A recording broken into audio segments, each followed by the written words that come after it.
Why do the world's best smartphones feel outdated after just 2 years? In California, there's a light bulb that's been glowing for over 120 years, and it's still shining today. Funny thing is, the company that made it went bankrupt nearly a century ago. Why?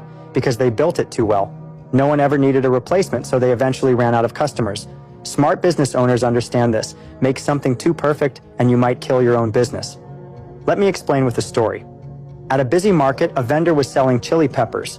A customer asked, "Are these spicy?" It was a tough question. If he said yes, he might scare off those who don't like spice. If he said no, spice lovers would walk away. So he gave a clever answer. The darker ones are spicy, the lighter ones aren't. The customer picked what they liked and left happy.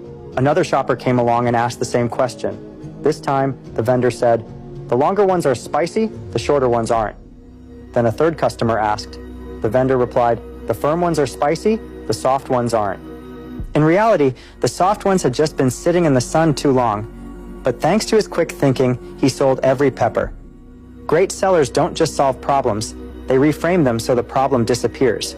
In 2008, a man was struggling to sell fish tanks. No one was buying, and his business was dying. Then he had an idea. He bought 500 goldfish and asked a local fisherman to release them into a nearby river. The fisherman was puzzled, but the man paid him anyway. Soon word spread. Locals rushed to the river, hoping to catch a goldfish. Those who caught one needed a tank. Others, wanting to join the fun, bought tanks in advance. Even when he raised prices, the tanks kept selling out. He wasn't just selling aquariums, he was selling opportunity. Think about a whole watermelon on a grocery shelf for $3. It just sits there. Cut it in half, add a cheap plastic spoon, suddenly it's a $3 snack, and it sells out. The spoon isn't special. The convenience is what sells. Money doesn't flow to the best products. It flows to the ones people feel they need. Making money isn't as hard as people think. The real challenge is how you think about it. Why do some people quit their jobs and still earn 6 figures, while others work 9 to 5 and barely get by? It comes down to mindset. If you're curious about this shift in thinking, check out I Will Teach You to Be Rich by self-made millionaire Ramit Sethi. This book isn't just about saving or budgeting, it's about seeing money differently and making it work for you. If managing money feels overwhelming or debt keeps pulling you down, it's likely because you don't have a clear plan.